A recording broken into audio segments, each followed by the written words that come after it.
Jesus. Vou pegar minha colinha.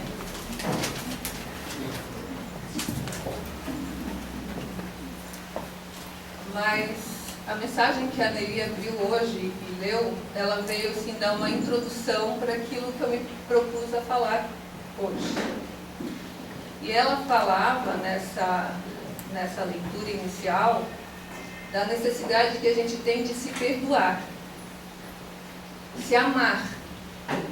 Como que a gente tem que se perdoar? Porque existe uma coisa que às vezes na educação, na família, sem querer, um pai às vezes prejudica um filho comparando com um irmão, ou uma sala de aula, um professor, a gente já vem desde pequeno com algumas coisas que nos tolhem.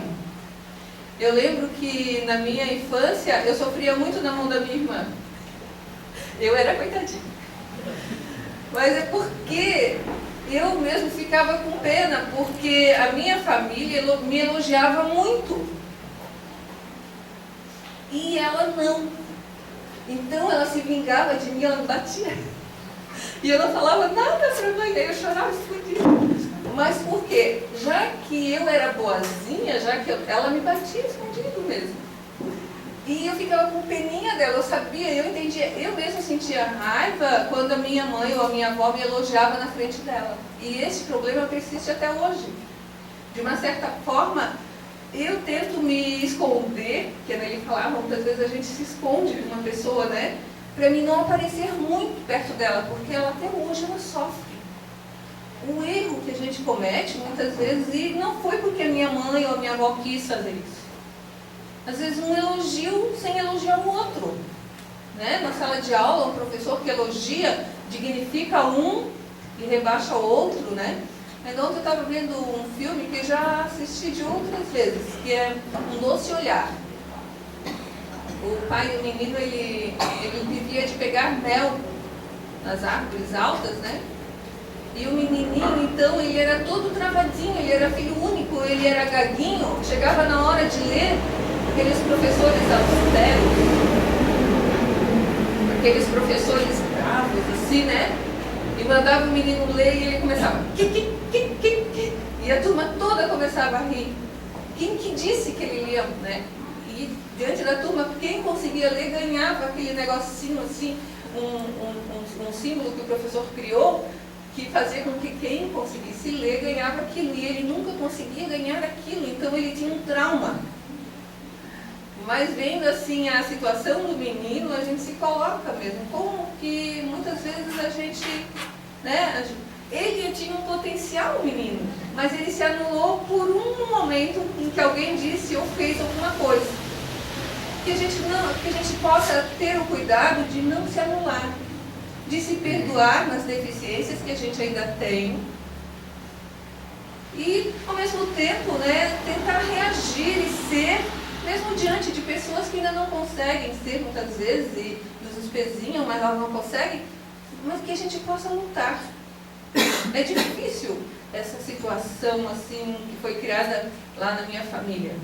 Muito difícil que a gente possa compreender esses erros e tentar sobrepujar, passar por cima disso, né? Mas também depois o nosso amigo estava falando sobre aquelas aulas que tem, né? E a Nelly falava também da terapia, como que a gente faz para poder afugentar os maus pensamentos, as vibrações ruins.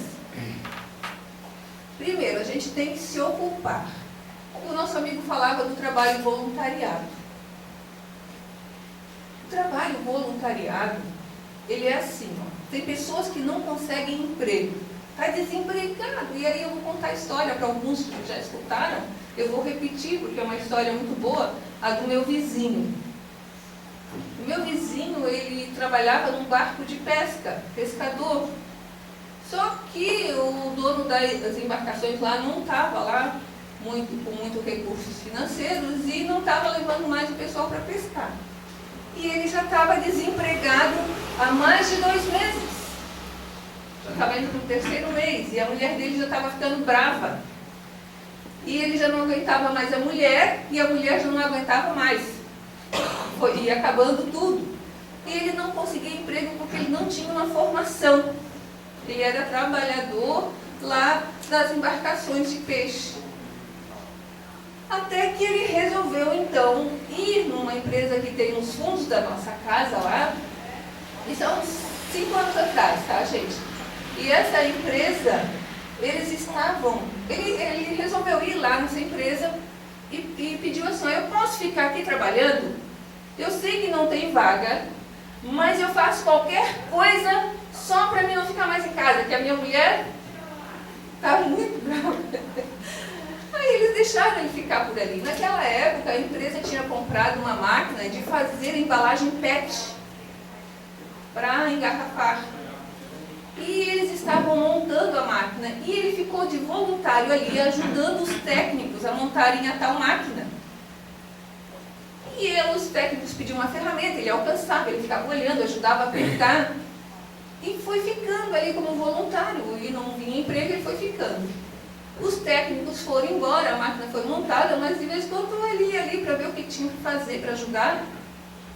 Máquina quebra. E os técnicos estavam bem longe. Quando a máquina quebrava, eles diziam assim: chama aquele rapaz que estava ali perto. E eles diziam por telefone: mexe ali, mexe ali, mexe ali. E ele dava jeito. Cada vez que a máquina quebrava, e ainda bem que máquina quebra, ele era chamado. Ele não foi empregado pela empresa, mas ele era chamado e ele se achava assim importante, porque ele não tinha formação nenhuma. Porém, essa empresa ficou mal das pernas e a máquina foi vendida lá para o Rio Grande do Sul. Quem é que foi de técnico remontar a máquina? Quem é que foi contratado e ficou lá 2 anos trabalhando como técnico? Voltou de Fiat Uno. Ligava o som bem alto lá na frente e os vizinhos todos sabiam. Porque uma coisa boa de uma rua sem saída, que a minha rua é uma rua sem saída, é que é tudo meio família, porque as crianças acabam brincando na rua e eu já moro nessa rua há bastante tempo, então nossos filhos se criaram na rua, então a gente sabe das necessidades de cada um. A gente evita de ficar muito um na casa do outro, mas a gente conhece. E que bom quando ele chegou de Fiat Uno com som bem alto. Nesse período que ele ficou lá de técnico, ele foi fazer um curso técnico. Soldador. Sabe onde que ele está agora? Recife. Ganhando 5 mil reais. Como soldador. Lá naqueles portos lá que tem lá, né? Fazendo construção lá. Gente, nós... Quando a gente se dedica num trabalho voluntário, primeiro a gente se abre para. Quando você pega a vassoura para varrer a casa para a mãe, a gente se abre para ajudar. Quando você diz assim: não, agora eu vou lá, vou me dedicar, eu vou fazer, você se abre para. E aí o universo, ele conversa com você. Quando você fica fechado, eu não faço, eu não dou... Ou você se fecha para as coisas que estão propostas. Então, muitas vezes, a resposta para aquilo que você quer está logo ali na frente, só que você está fechado porque você não se abriu para a doação. A doação não é só esse trabalho voluntário. É ver uma roupa para ser recolhida do varal. É ver uma roupa para ser estendida. Tem gente que passa uma existência, nunca viu a mãe nem estender, nem recolher roupa. Só vai se aperceber quando for uma mãe. Pequenas coisas que a gente pode fazer. No dia a dia, isso é se abrir para. Uma costureira, existem assim, facções em que existem pessoas que só montam mangas, né? Fica só costurando manga, outra só costurando gola, outra só costurando a perna da calça e vai ficando. Você pode ficar numa situação de só fazer aquilo sempre. Ou não. Se você faz bem a sua costura de costurar calças, ou de costurar pernas, ou de costurar mangas, o que vai acontecer? Com o tempo, você faz aquilo com vontade o seu ambiente psíquico é bom, você está sendo observado. Daqui a pouco você não vai ficar só fazendo aquilo. Sempre um trabalho, ele é a porta para um outro. É que a gente não percebe. Quando a pessoa se demora muito numa função, é que ela não está fazendo bem feita aquela função. Mais um exemplo. Tem um senhor, duas pessoas que varrem como garis à frente lá do estabelecimento comercial onde eu trabalho também. Tem um que ele fuma a todo instante. Ele dá uma paradinha, ele mesmo joga a bituca dele no chão. Ele é gari. E a gente observa. Tem um outro que não, ele varre, não para, vai lá e varre a bituca do outro. E ele varre tudo. E quando ele vê uma pessoa de idade tentando atravessar, ele se preocupa, a gente vê que ele se preocupa. E ele já fica prestando atenção se os carros estão vindo para poder parar ou para ajudar a pessoa a atravessar. Pois se eu tivesse condições de contratar um, quem eu contrataria? Pois em qualquer serviço a gente é observado, não só pelos patrões, a gente é observado pelas leis do universo. Quando você está pronto para, a lei do universo lhe empurra e você deixa de fazer aquela função. Você é atraído para outras situações. Nós somos atraídos porque o universo, ele o tempo todo interage com a gente, por vibrações. Quando a gente se abre para se doar, abre uma mente, abre a nossa mente, a nossa vibração para outras perspectivas. Tudo isso era só para falar do trabalho voluntário. Agora, ele também falou na abertura de que a gente sempre espera estar pronto para, né? Gente, se eu ficasse esperando para estar pronto, olha, era para ter vergonha na cara e nunca mais vir aqui na frente. Porque eu vou falar sobre amor, mas eu ainda não amo. Eu vou falar sobre perdão, mas eu ainda não perdoo. Como que eu vou falar aqui na frente? Eu nunca vou estar pronta para falar. Né, Nelly? A gente está pronta para falar? Não, né? Porque nós ainda temos as nossas picuinhas conosco mesmo.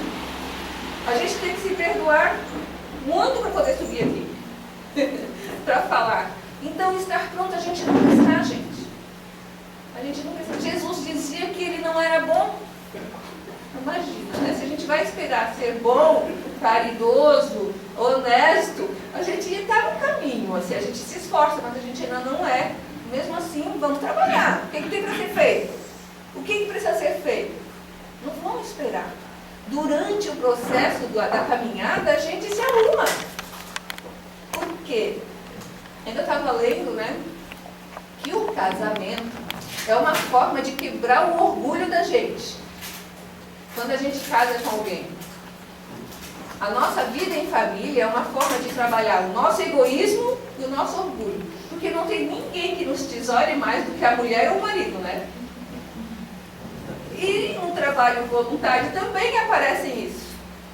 Você vai com toda a disposição para trabalhar, ser um voluntário. Chega lá, alguém lhe diz uma coisa. Ah, eu não quero mais, ela me disse tal coisa. É um exercício de quebrar o orgulho, de quebrar o egoísmo. Assim é no casamento também. Porque uma das coisas que hoje fazem com que o casamento não dure muito, né, dos jovens, né, desses novos casamentos, é que a maioria pisou no orgulho, pisou no egoísmo, eles já estão fora do casamento. E a gente, porque não tem muita religiosidade, não é muito trabalhada a religião, o dar-se, o doar-se, e quem já é mais trabalhado nesse sentido, ele está meio preparado para perdoar um pouco. E é uma forma de quebrar o orgulho. Porque quando alguém lhe diz, porque o tempo todo, o meu marido, quando escuta as minhas palestras, no final ele só fala das coisas ruins. Mas você não devia ter dito tal palavra. Eu acho que o pessoal não entendeu. Sim, mas o resto foi bom? Eu pergunto. E as minhas filhas também, elas sentam bem na frente assim, às vezes ficam anotando as coisas. E elas dizem, ó mãe, tal coisa eu não entendi. Não, mas o resto entendeu? Mas família é para isso. Só quem tem coragem de dizer isso pra gente é o pessoal de casa. Só quem tem coragem de jogar umas verdades na cara da gente, às vezes, ou é o marido, ou é a filha, ou é alguém da casa. Porque o amigo muitas vezes não fala, né? conhecer a estar pronto para, é isso. Agora eu vou falar sobre o que eu ia falar. Mas é bem rapidinho também, né? Eu tenho apenas 12 minutos. O que eu sou? Eu não disse que o que ela falou era uma preparação, o que a Nelly leu era uma preparação sobre o que eu ia falar. Quem eu sou? Para que a gente se bote bem para cima, para que a gente não abaixe guarda, para que a gente se anime, para que a gente se levante e diga, eu posso, tudo o que eu quero eu posso. A gente tem que lembrar da nossa verdadeira paternidade. Quem eu sou? Eu sou filha de Deus. Cada um diga para si mesmo, agora em silêncio, eu sou filha de Deus. Eu sou filho de Deus. Cada um de vocês, repita para vocês mesmos. Vocês não são filho da mãe, do pai de vocês. Não são. Repitam para agora alto. Eu sou filho de Deus. Eu sou filho de Deus. Eu sou filho de Deus. Eu sou filho de Deus. Eu sou filho de Deus. Filho de peixe, peixinho é. Jesus dizia que tudo que vós quiserdes fazer, tudo que eu faço, vós podeis fazer. Tudo. O que eu não sei fazer? Temporariamente eu tenho umas limitações às vezes. Eu não sei dançar. Gente, eu não sei dançar. Mas, o que me impede de aprender a dançar? O que me impede? Eu mesmo. O que me impede de fazer alguma coisa? Eu mesmo.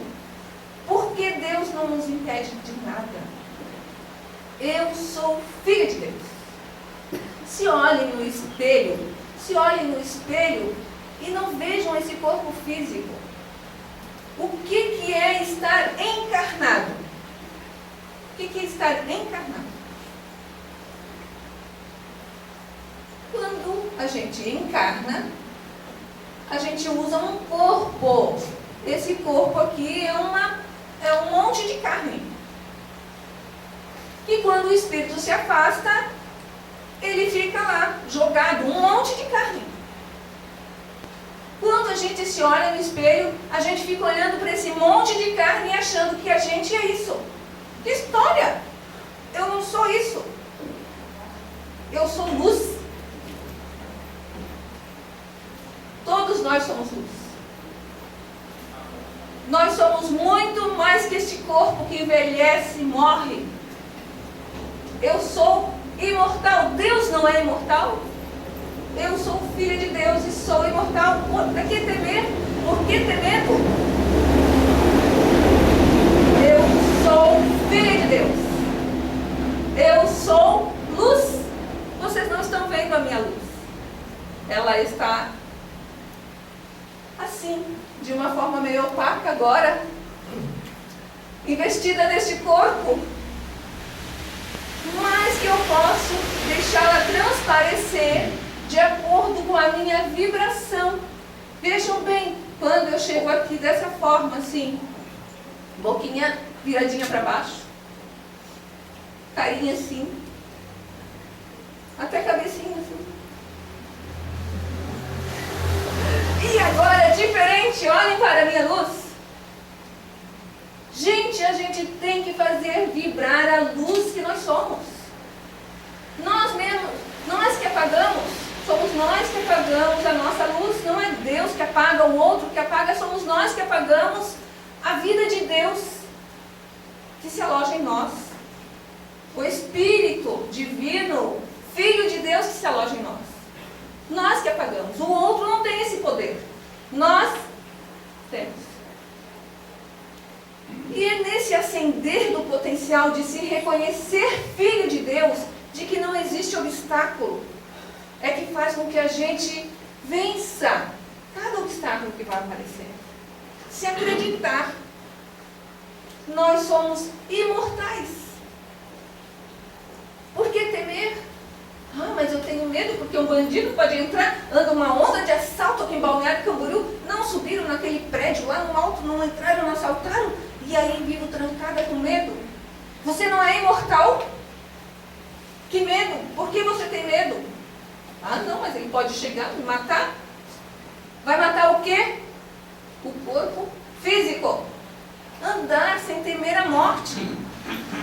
A gente vive com medo da morte, com medo da morte. Não quer dizer para a gente se suicidar, né, gente? Ficar enfrentando assim as coisas para... Não, mas não temer a velhice, não temer a morte. Por quê? O Espírito não tem nada disso. O Espírito é luz. E se a gente se olhar todos os dias no espelho e tentar enxergar dentro, tentar ver dentro dessa, com o tempo a gente vai conseguir ver a luz. Sabe que tem dias que eu sinto a minha luz. Esse poder eu me dou, que é o poder que a Nelly falava. Nós temos que nos fortalecer. Afirmar isso pra gente. Eu não sou filha da minha mãe. Ela foi uma irmã, uma companheira terrena. Junto com meu pai, eles disseram sim. Sim, você pode vir através de mim. E eles me deram como presente este corpo físico. É um presente que eles me deram. O maior presente é este corpo físico. Não precisa eles me darem mais nada. Me deram a vida neste corpo físico aqui para que eu aprendesse como espírito. Mas eu não sou filha deles. E eu os perdoo ainda nas suas deficiências. Como eu tenho as minhas deficiências, eu vejo e comparo as minhas deficiências, também reconheço que eles também têm deficiências, porque estamos num caminho, numa jornada. Mas eu não sou filha deles. Eu sou filha de Deus. Sou imortal. Tudo o que eu quero, tudo, cuidado, porque tudo que eu quero eu consigo. Então tem coisas que nem tudo que eu quero é bom. Mas o universo, ele trabalha para executar as coisas que eu quero.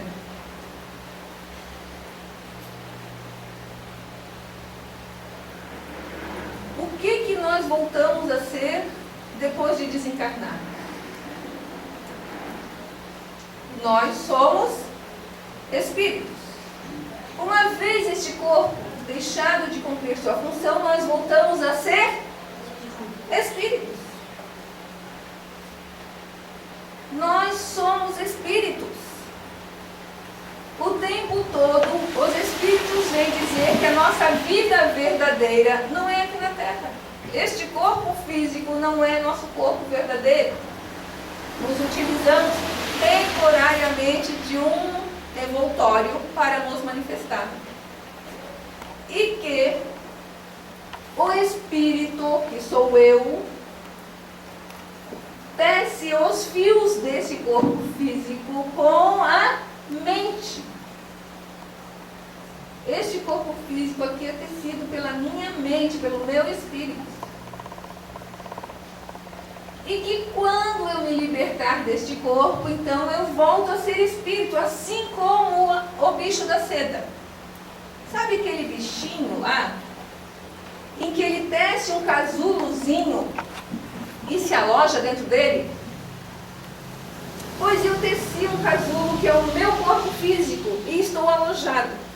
Pois vai existir um momento em que eu rompo esse casulo, que é o meu corpo físico, e eu volto a ter asas. Eu vou me libertar deste corpo, ele é temporário. Existem pessoas tão apegadas ao corpo físico, mas tão apegadas à forma, e aí não aceitam o envelhecimento físico, não aceitam as coisas que acontecem, a doença.